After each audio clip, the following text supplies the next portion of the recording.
You know what would be really great? You know what would be really, really, really, really great is, you know how cops have to have a taser used on them so they know how it feels? So then they have a little more like empathy or like restraint when they're using stuff, right? They have to have things happen to them so they understand.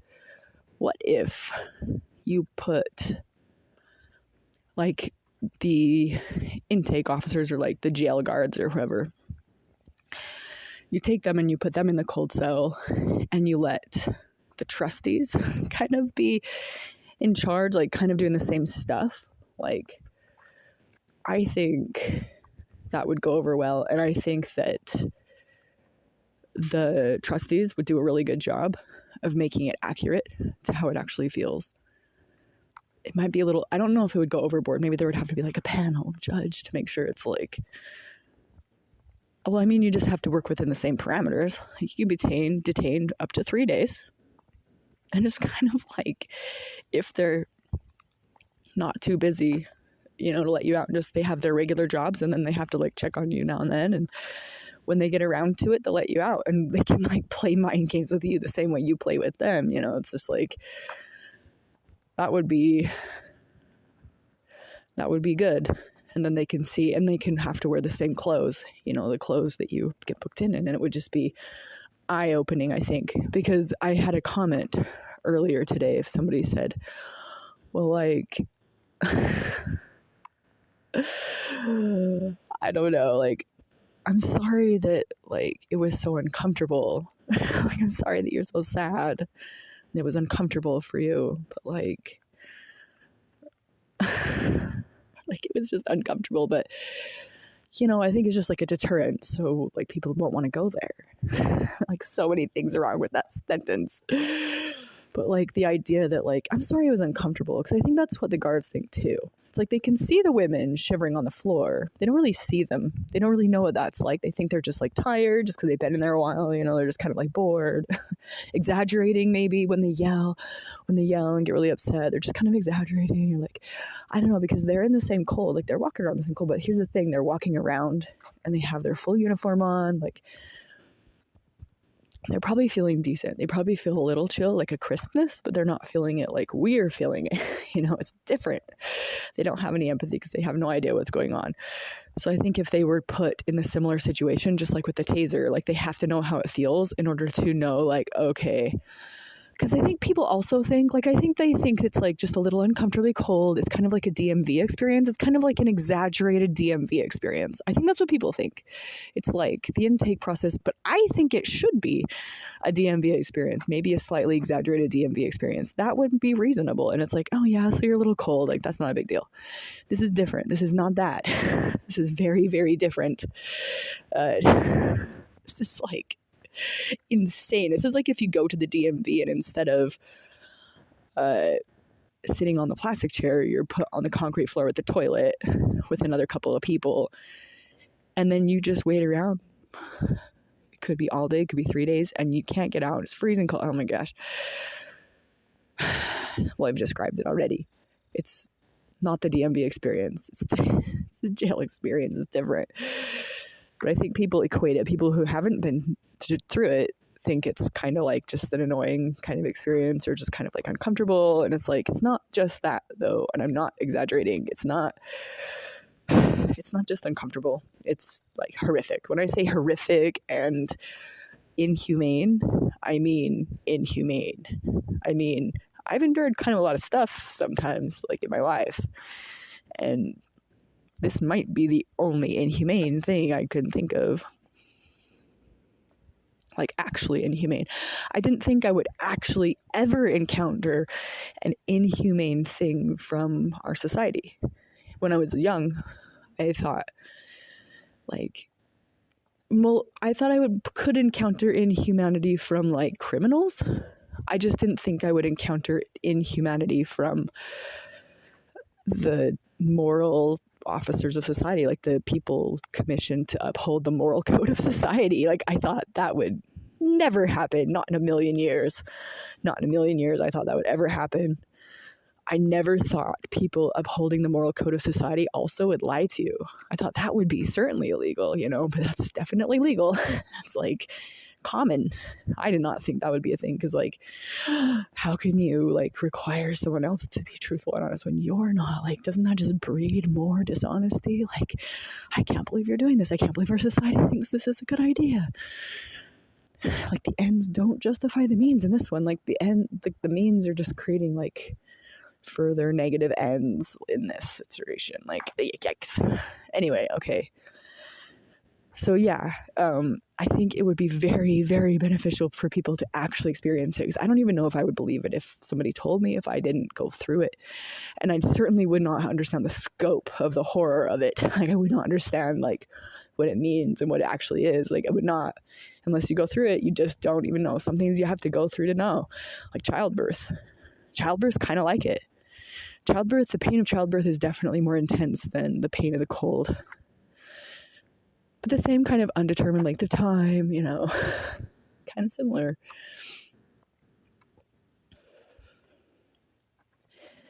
But kind of not. Kind of like you can like move your body and like be in charge, and like you were like, I don't know, maybe just like with the pain.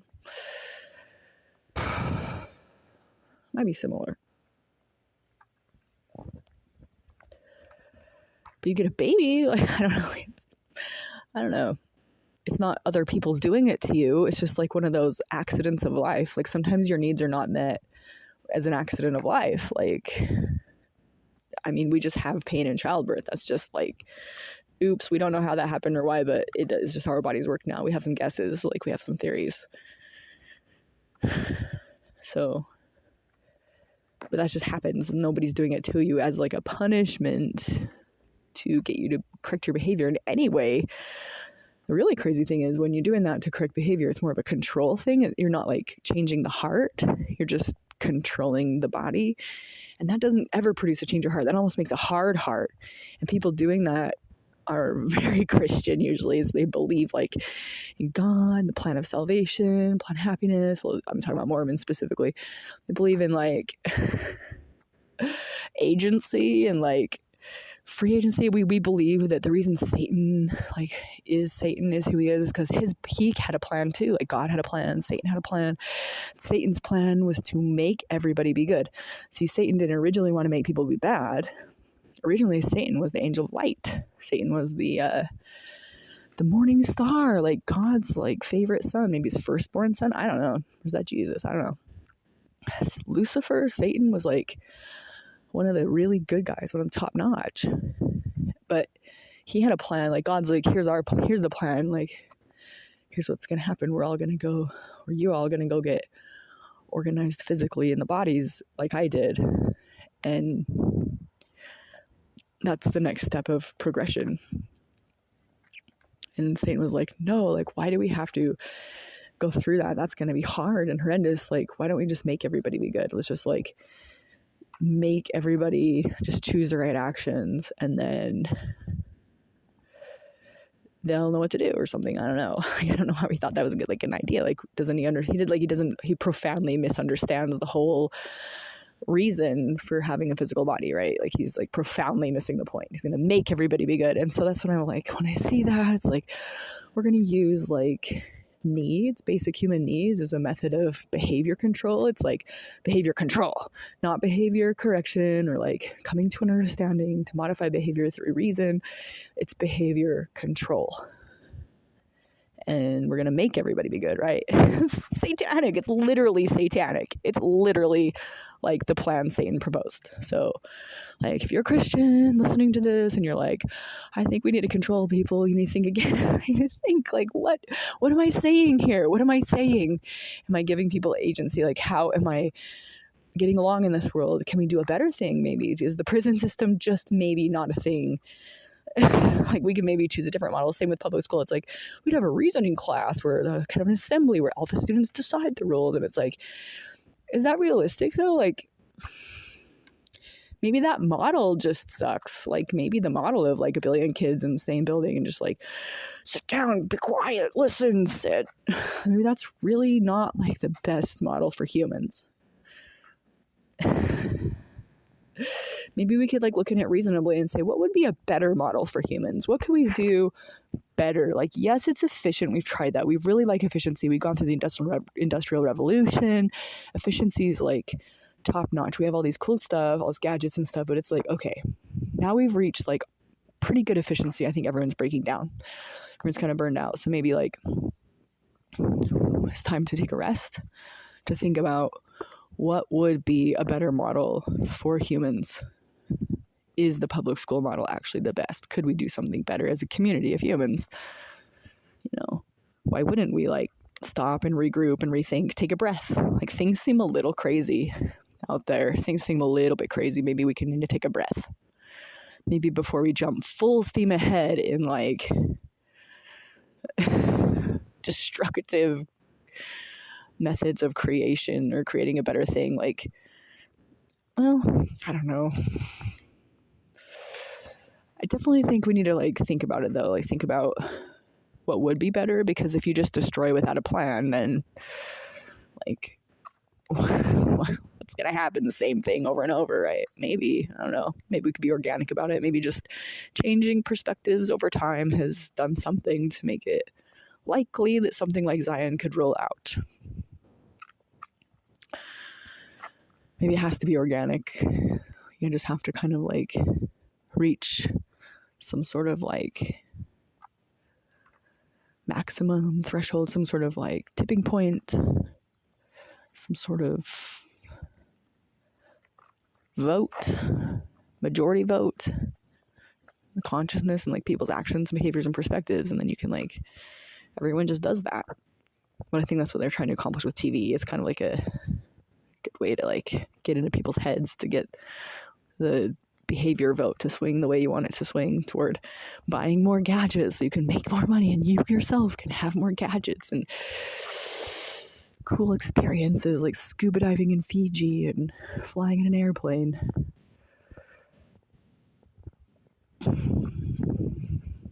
And carnality, like, you just want to satisfy carnality. Like, there's more to life. Let's build something. I don't know, do something cool cooperatively. That could be the next cool idea to do.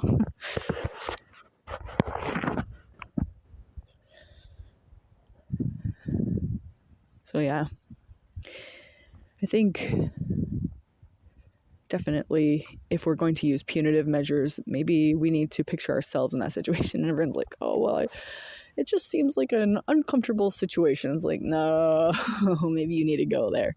And that's when I feel that ICP rage up inside. And I'm like, yeah, I can see how satisfying it would be to be the one to be like, oh, it's uncomfortable, is it? You want to see how uncomfortable it is?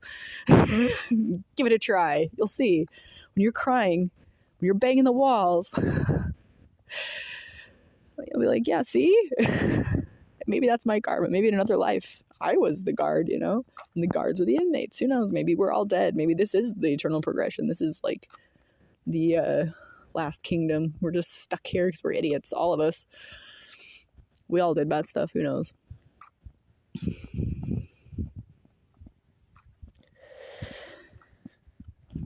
I don't know. But I know that now that I've gone there, I know that it's not something I would ever wish on anybody. Well, people who think it's just uncomfortable, I do kind of wish it on them. Just so they know. Like, I don't know. Does it have to be for the full 20 hours? Would you really know how that feels for just 5? If you got a glimpse of it, you're having a baby, you get a glimpse of that labor. Do you really know how it is if you don't go all the way? Like, maybe not. It's pretty intense. I think there's some things you just have to know. You just have to go to know. That's just how life is. That's just how it is. So we can be glad for our experiences. Like, I am glad to have that experience. I'm glad that I know that, kind of. There's some things, like, maybe you wish you didn't know. Like, I wish, like, the experience of being choleric is bad, but, like, knowing that my brothers and sisters are capable of that, that's worse. That's really what makes me cry. That's another thing. But like I said, maybe they just don't know what they're doing, Father, forgive them. They don't know what they do. Maybe they don't know. So maybe they ought to go. I think that would be very healing for a lot of the inmates too, to be able to have the kind of control over the guards that the guards had over or have over them. It would be quite healing to have that. Like every guard has to go through it for like a 3-day period, up to 3 days, and feel that intense cold. Maybe there's a group of inmates and like the hour would be unknown. Like every inmate has like a story of like their longest time in the holding cell. And maybe a random group of inmates unknown to the officer is selected, and the one who's had the longest amount of time in the holding cell, that's how long the officer has to wait in there. And so then maybe too, the officers would say, one of our own will have to be in there for the length of time, for the longest length of time. So I'm going to hurry and get these people through quick so we don't have to hurt one of our own, you know. I don't know. You could just turn up the heat. Like, did anybody think of that and think of all these contingencies? Like, we could just do the officers, we could like blankets, you know, we could also just turn up the heat. But the thing is, I think they're like, well, germs. I don't know. Is this a proven theory? Is this actually science, or is this pseudoscience? I've heard originally it was because it was subduing. You know, they keep the grocery store cold, but they keep the restaurant cold so you get out of there faster, because it's agitating. It's not subduing at all. It's agitating. I don't know. I think they've done studies, or they warmed it up and there was more inmates, more violent or something. I don't know. I don't know the solution. And that's in like general population. This is just the intake cells. So maybe there's like a reason to do other places. Like I said, when I was in general population, it was cold a lot, but it wasn't like torturous. It was like the DMV experience, like everyone thinks. It was kind of uncomfortable. Like when my friends like, well, it seems like it's just a little uncomfortable. It's like, friend, no, you don't know. That in there, when you're in general population, it's a little uncomfortable, sure. You have your blanket, you have your pillow. Well, no, you don't have a pillow. If you have money, you have a pillow. You have your mattress, though, so it's insulative. So yeah, I think that could still be fine, because maybe there is some truth to that. I don't know. Maybe that needs to be researched, perhaps. But like, the intake cell, though, no. That's ridiculous. I